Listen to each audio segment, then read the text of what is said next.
আজকে ফিরতে একটু রাত হয়ে গেছে অঙ্কিতার। আসলে কলেজে এক্সট্রা ক্লাস ছিল, আর সামনে পরীক্ষা থাকায় টিউশন স্যারও দেরিতে ছেড়েছেন। এমনিতে ওদের বাড়ি যাওয়ার জন্য দুটো রাস্তা আছে। বড় রাস্তা ধরলে 30 মিনিট লাগে, আর নিমাই কাকাদের পুকুরের পাশের রাস্তা ধরলে 15 মিনিট বাড়ি পৌঁছে যাবে। প্রায় রাত 9:30 বেজে যাওয়াতে অঙ্কিতা ভাবল বড় রাস্তায় না গিয়ে ছোট পুকুর পাড়ের রাস্তাটাই ধরবে। তবে তার মনে পড়ে গেল যে তার বাবা তাকে ওই রাস্তায় এড়িয়ে চলতে বলতেন সব সময়। তবে এখন তো আর বাবাও নেই, শুধু বাবার বলা কথাগুলোই রয়ে গেছে।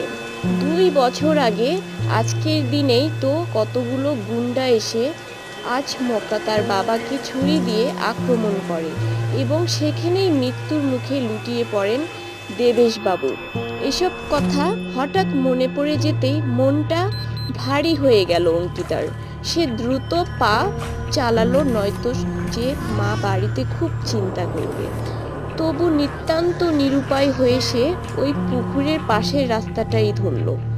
হঠাৎ তার যেন মনে হলো কেউ তার পিছু নিয়েছে, কিন্তু পিছনে ঘুরে কিছুই দেখতে পেল না। নিজের মনের ভুল ভেবে আবার এগুতে থাকলো। আবার যেন মনে হলো কেউ তার পিছনে আসছে, তবে এক নয়, একাধিক পায়ের শব্দ।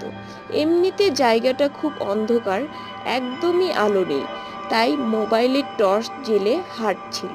কিন্তু আবার পিছনে ঘুরে দেখলো যে কেউ নেই। এবার একটু ভয় পেয়ে গেল সে। এরই মধ্যে সে হোঁচট খেয়ে পড়ে গেল, আর হাত থেকে মোবাইলটাও ছিটকে পড়ল কিছুটা দূরে। অন্ধকারে সে স্পষ্ট বুঝলো কেউ বা কারা তার উপর চড়াও হতে উদ্যত হয়েছে। দুটো হাত তার মুখটা চেপে ধরে আছে, আর দুটো হাত তার হাত চেপে ধরেছে।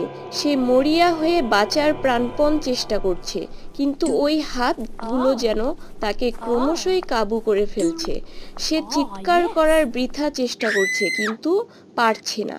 সে বুঝতে পারছে যে সে এই নরপশুদের আক্রমণের শিকার হয়েছে। বাঁচার আশা ক্রমশই হারিয়ে ফেলছে সে। আচমকা সে অন্ধকারে প্রত্যক্ষ করল যে যে তার হাতগুলো তাকে ধরে রেখেছিল, সেই হাতগুলো যেন তাকে ছেড়ে দিয়ে ছিটকে পড়ে গেছে খানিকটা দূরে, আর খুব যন্ত্রণায় কাতরাচ্ছে, যেন কেউ কোনো অদৃশ্য মন্ত্র বলে তাদের গলা টিপে ধরেছে একসাথে। তারা যেন শত চেষ্টা করেও আর উঠে দাঁড়াতে পারছে না, আর তারা বাঁচার চেষ্টা করছে প্রাণপণ।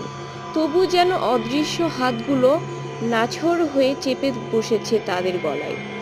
আস্তে আস্তে নিথর হয়ে যাচ্ছে দেহগুলো।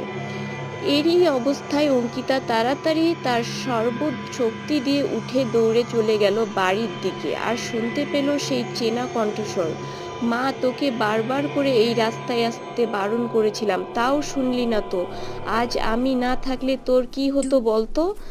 যা মা, নিশ্চিন্ত বাড়ি যা, আর এই পথে কখনো ধরিস না। অঙ্কিতা কাঁদতে কাঁদতে বাড়ির দিকে রওনা হলো, আর ভাবলো আজ বাবা না থাকলে তো ওই নরপশুরা তার সম্মানহানি করত। ঠিক 2 বছর আগে তাদের পাড়ায় একটি মেয়ে, মিষ্টি দিদিও এভাবেই পড়ে ফেরার সময় কতগুলো নরপশুদের শিকার হয়েছিল, কিন্তু দেবেশবাবু তাকে বাঁচিয়ে এনেছিলেন, আর কোর্টে এই ঘটনার সাক্ষীও দেবেন বলেছিলেন। কিন্তু কোর্টে কেস উঠার আগেই সেই মর্মান্তিক ঘটনা ঘটে যাওয়ায় আজও মিষ্টি সুবিচার পায়নি, আর দেবেশবাবুর আত্মাও শান্তি পায়নি। তাই এভাবেও আজও কোনো মেয়েকে অত্যাচারিত হতে দেখলে দেবেশবাবু নিজে হাতে দোষীদের শাস্তি দেন।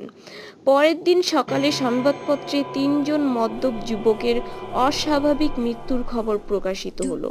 পুলিশ আঘাতের চিহ্ন দেখে অনুমান করলো যে হয়তো বচসার কারণে অন্য কেউ এদেরকে খুন করেছে। সেই অনুযায়ী তদন্ত চলল। তবে অঙ্কিতা ছাড়া কেউ আর জানল না যে মৃত্যুর পরও এক বাবা কিভাবে তার সন্তানকে রক্ষা করলো।